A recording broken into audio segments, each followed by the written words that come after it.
So it's that time of week where we're going to have to talk about the loser Democrats again and the so-called leadership of the party, because there is a government shutdown looming. Remember how that happened a few months ago and how Chuck Schumer caved and gave the Republicans everything they wanted? Well, when liberals who like to bootleg to the Democratic Party say things like, oh, the Democrats don't have any power right now, they can't do anything, they're just choosing to not hold them accountable, because in this particular moment, again, they had another opportunity a few months ago that they blew, but now they have it again, to shut down the government if they do not extract concessions from the Trump administration and from the Republicans. In other words, we call that leverage. The Democrats right now have leverage. And you'll remember last time after Chuck Schumer caved and people were rightly angry about it, he was like, we just gotta keep at it.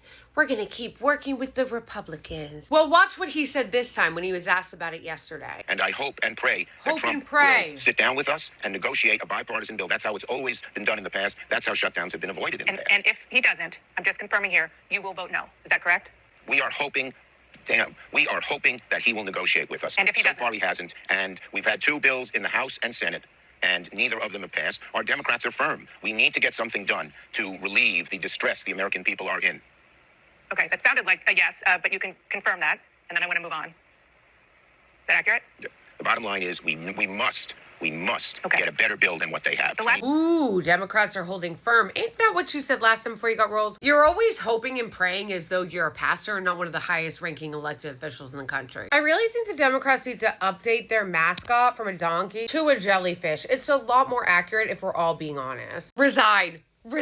No, you guys, I like, how much longer can this go on? They love to do this. And once you notice it, you can't not notice it when you hear it again. They love to go, I hope.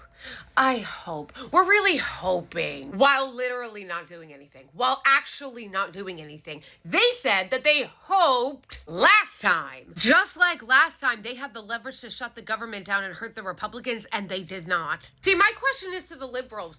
Do you guys not realize how disastrous this is? Do you not realize how much of this is consent? Do you not realize or care how much of what happens is because of the Democrats? How much of their consent and their refusal to fight back or lead in any capacity is contributing to the fascism that we're in now? Chuck Schumer is an embarrassment. He's an Get out. These people refuse to lead. They should move the fuck over and let someone do so. Let's move over to Hakeem Jefferies, the other leader in the Democratic Party, this time in the House. Oh, guys, he sent a strongly worded letter. You know what? The Democrats, that's the other thing you'll notice, and once you hear it, you can't unhear it. They love hoping, and they love their strongly worded letters. You'll remember, like a month ago, when Trump decided that he was going to invade D.C. with the National fucking Guard, instead of Hakeem Jefferies actually saying anything of substance about that to condemn it, you'll remember he talked about a strongly worded letter. Attorney General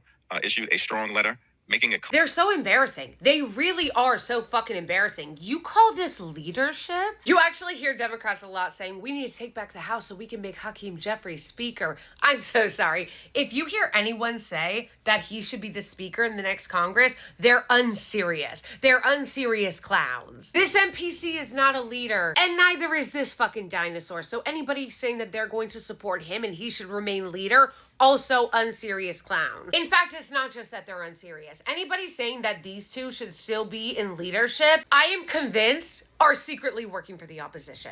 That is the only thing that makes sense at this point. It makes so little sense to have this loser-fied Democratic Party in leadership that the only way that it actually makes sense is if they are losing on purpose, is if this is controlled opposition purposefully there to empower the Republicans. And if you think I'm overreacting or being a conspiracy theorist, then why don't you explain to me how there hasn't been more of an effort to push them out, even though Democrats are at a 20-year low for voter registration? See, generally, when people are failing this badly, they get ousted.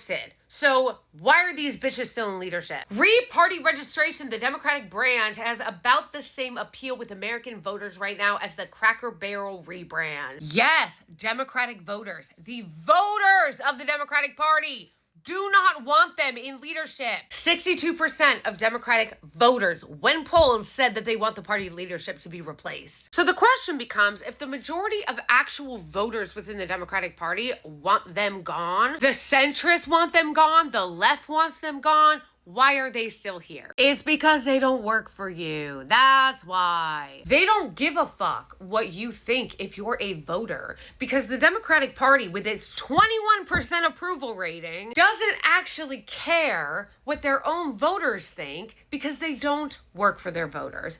They work for their donors, whether that be their besties over at AIPAC or every other corporate interest that they serve, and there are many. This, though, is particularly why you won't see them endorse Zohran Mamdani. Why do you think it is that for the last 3 fucking months since Zohran won the primary in a landslide, folks, they should be so excited that somebody is finally bringing energy to the party, that someone who ran is actually not hated by the people. But instead, you have had both of these losers go on interview after interview after interview and hula hoop their way around the question, doing everything they can to not answer it.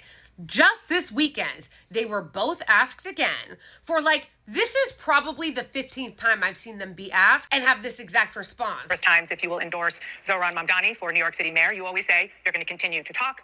There are 2 key questions here that you haven't answered. One is, will you ever endorse him? And 2, what do you need from him to get your endorsement? It's been 3 months. Okay, well, first of all, I know him. We've had a good relationship in the past, and we had a good meeting 2 weeks ago, a very long meeting with a lot of serious questions, and all I can tell you is I'm going to continue talking to him. What's the holdup? I got to continue talking to him, and that's what I'm going to do. AIPAC. Is part of the calculus that if you endorse a Democratic Socialist, you're worried it will be damaging to your party, maybe even your chances of winning back the No. Senate? Because it wouldn't. I'm going to continue talking to him. Dana, you can ask me again. I love how she's so bad at this that her response is, oh, is it because he's in DSA? Rather than, is it because you guys are both fucking corrupt? But she's also a deranged Zionist, so I would not expect anything less from her. Okay, so as you saw, that was a whole lot of nothing. They've been playing this fucking game, doing that exact bullshit every time they're asked about it. Here's Hakeem Jefferies in his latest Dodge performance on the matter. High-profile Democrats have recently endorsed your Democratic Party's candidate, Zohran Mamdani, in the New York City mayoral race. Are you ready, Leader Jeffries, to do the same? And if not, why? Well, as I've indicated, I expect to have more to say about the mayor's race shortly. You're absolutely correct. The governor has endorsed the Speaker of the Assembly about a week or so ago, made an endorsement, and over the weekend, Congresswoman Yvette Clarke in the neighboring congressional district, who's a great member of Congress, good friend of mine, made that decision. Everyone makes those decisions on an individual basis in terms of their timing, and that's exactly what I'm going to do. I'm going to make that decision on an individual basis, consulting with other members of the congressional delegation and beyond. You're not getting here in New married. York, and then make the decision on timing. And it's a decision that's coming sooner rather than later. When can we expect it?